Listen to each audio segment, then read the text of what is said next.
video, I want to talk about Black America's unhealthy relationship with white America, white supremacy, to be more specific. We have a very unhealthy relationship. Matter of fact, we're in an abusive relationship with white supremacy. And the reason why I say that is because we want so bad to be from under the thumb of white supremacy. But at the same time, we feel as if we need white supremacy. So we are willing to put ourselves in harm's way to gain the affection of white supremacy. And that's not right. That's backwards. That's a slave mentality.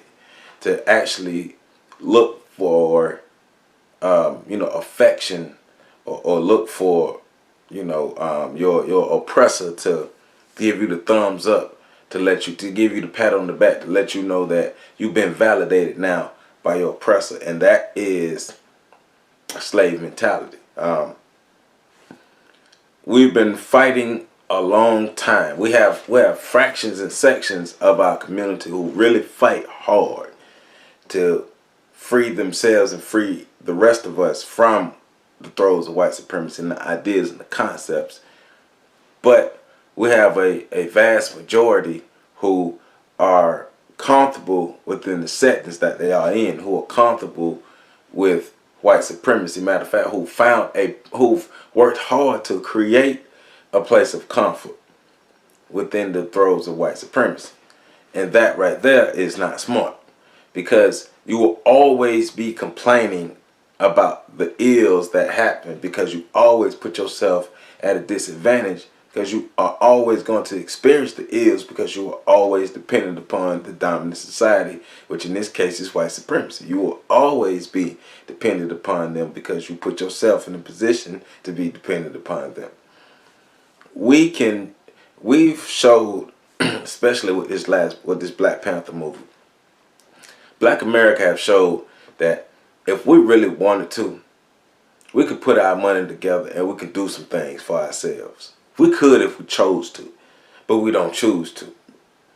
And to me, it's because that mentality that we have, that inferiority complex, as well as that unhealthy relationship, that unhealthy love or attachment that we have with white supremacy, which has not gotten us where we needed to be.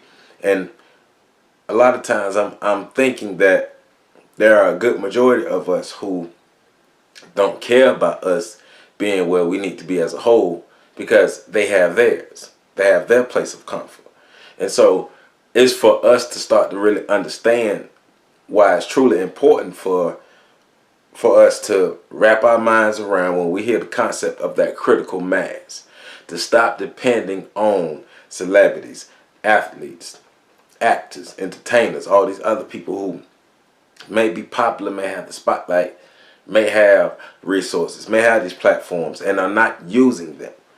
We can get mad at them all we want, but at the same time, are you creating the platforms for yourself to get the messages out? Because we can't depend on these people, right? Because they're caught up in their relationship with white America.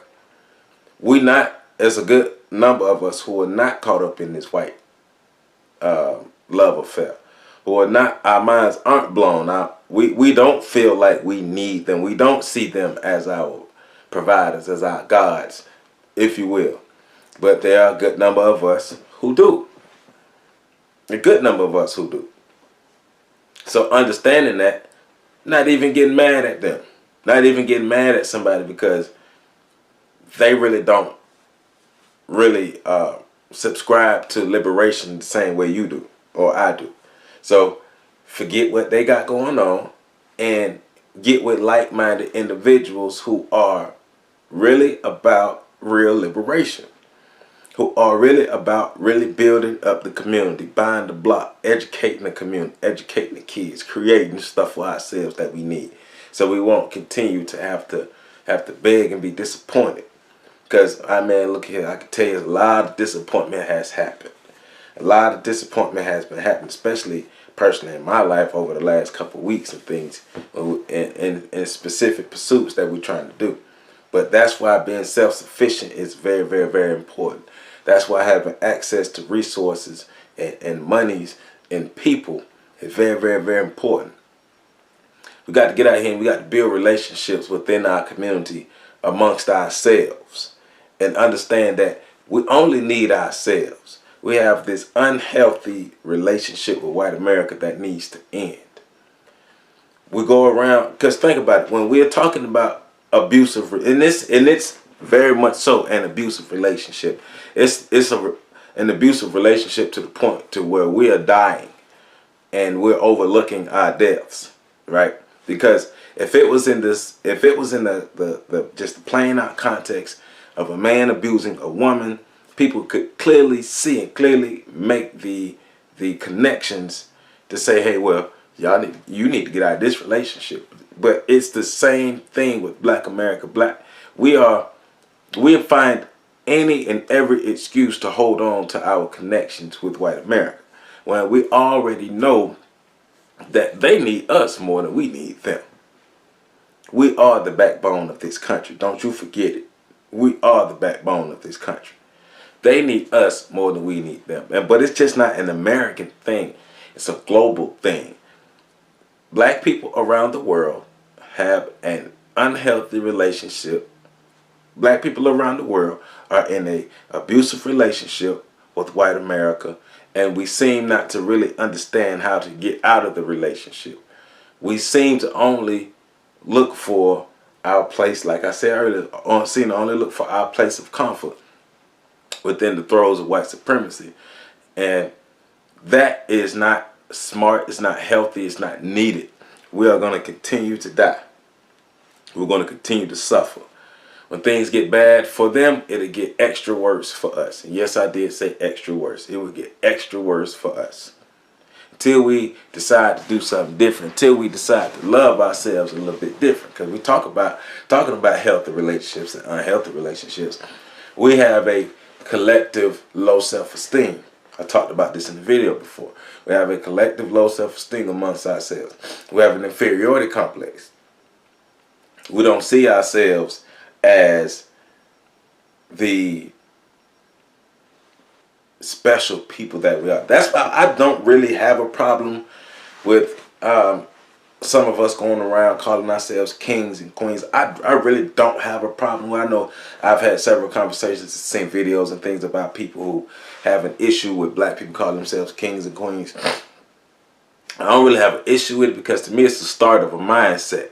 Because we have to start envisioning ourselves as something different than what we usually do.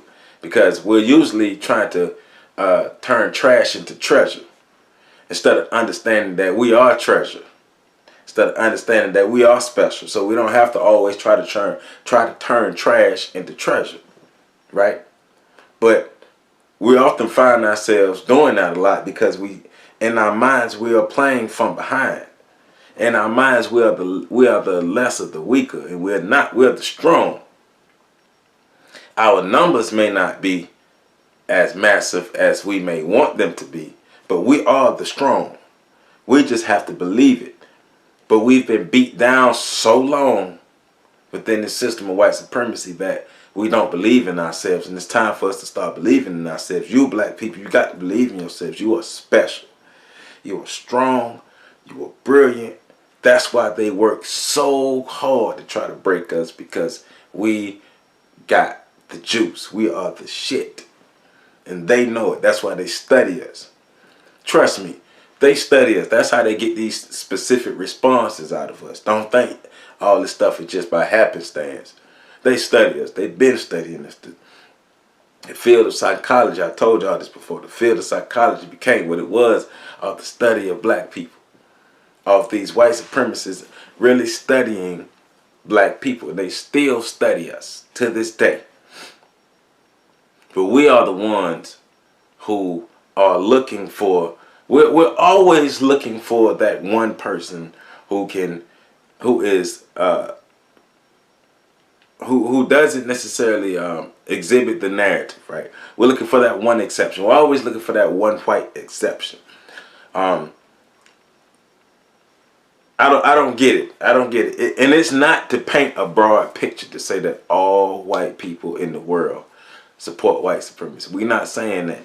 I'm definitely not saying that. But what I am saying is, for right now, I need to concentrate on me. For right now, we need to concentrate on us. And unlike in the movie Black Panther, when they let what your boy Ross in, Ross ain't getting in. Ain't no Rosses, no Claws, no white folk ain't getting in, broken or unbroken. And the reason why I'm on that mindset, why we don't allow white people into our inner sanctum, our inner circle, because we can't trust it. We never could trust it, and we still can't trust it now.